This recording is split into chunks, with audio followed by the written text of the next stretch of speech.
Hey, how you doing? Juicy here, Cricket Strength. Now we're going to talk a little bit about the rotator cuff. Okay, everyone's probably heard about the rotator cuff and you see all sorts of things going on with it.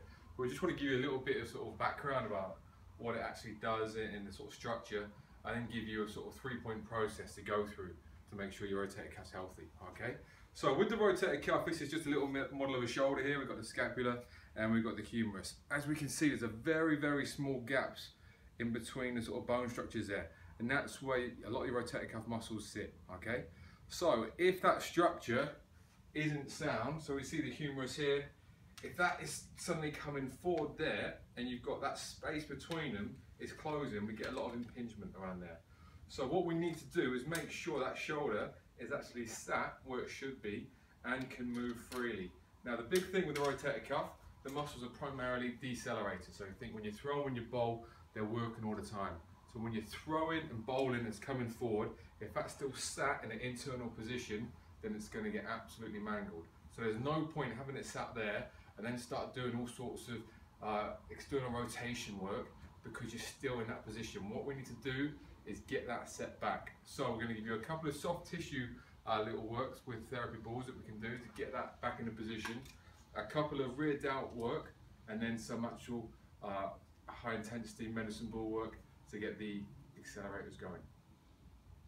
Similar thing to the tricep, this time we're going to get into the lat and serratus. Okay, obviously with bowling, that serratus gets pretty junky.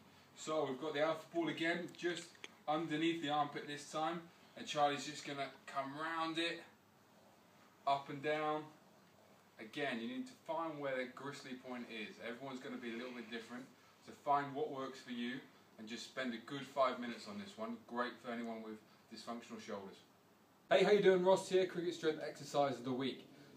This week we're going to be using the alpha ball, which is slightly bigger than the normal therapy balls, but one we've had massive success with working with, and we really love it, especially for the one we're going to show you today.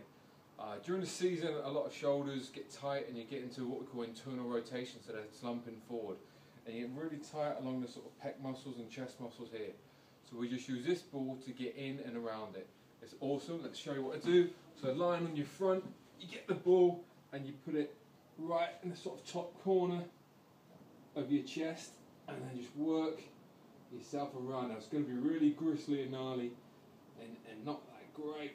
And then once you set it in, you can just do different patterns, moving your head, moving your arm up and round, coming forward and back over it, and just all different patterns. You can spend sort of 3 to 5 minutes with the ball each side of your chest. It's really good. We're going to go into real detail about this on the Feel, Move and Play Better seminar, 31st of October at Edgbaston. So if you're really keen and want to know what the boys do here, come along there. See you next time. Okay, so we're going to use one of the little, either use a alpha ball if you got it, or a 1K little ball like this. We're going to get into the rear of the delt now and help the soft tissue around the back. Okay, so just position it literally on the shoulder blade there into the musculature. It's going to be quite tight, and from there we're just going to go into some external rotation and back.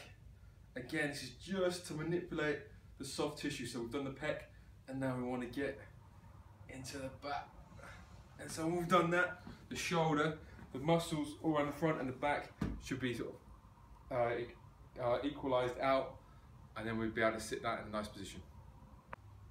Okay, and once we manipulate the soft tissue, what we want to do is then build in that new position we've just found. So we've got a new range. Hopefully then we're not pulled forward by the pec.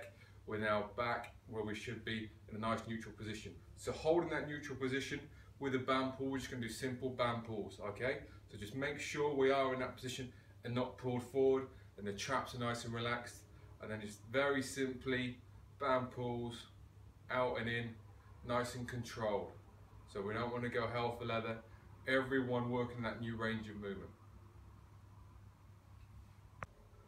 Okay, same again, so we've got that range. We want to keep those shoulders back in neutral position, and this time with the double-handed band, we're going to come back into a little bit of a row and then into an external rotation, back and down. Now with this, we want to make sure we keep the ribs down, okay?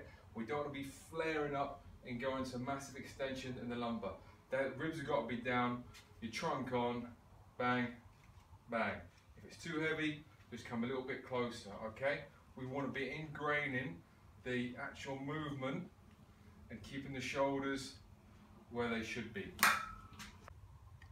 Okay, another little one I really like, on your back on all fours. Now with this one, you can have some more trunk engagement by bringing your knees up or keep them down to start with. Again, keeping the ribs down, trunk, nice neutral position.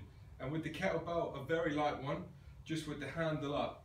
And in this position, all you're gonna do is just turn back and forward, making sure the shoulder is back in the neutral position so we're not reaching forward.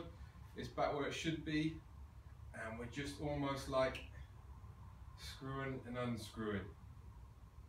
Give that a little go. Great for the rotator cuff. Okay, so we spoke about the rotator cuff. We've worked on the soft tissue. We've then, once we've got the shoulder in the right position, we then put some sort of strengthening through it. Now we're going to go a bit more ballistic, okay? Now with this first one, you're on a Swiss ball. You're going to get a partner throw the ball, and before he throws it, so we're just going to go through it. You're going to catch it, back, and then release, okay? Catch it, back, and then release. So working on decelerating to start eccentric, and then accelerating it out. So let's give that a go.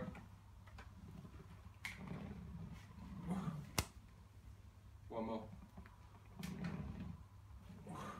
Just make sure, again, we're keeping it in the range that we want.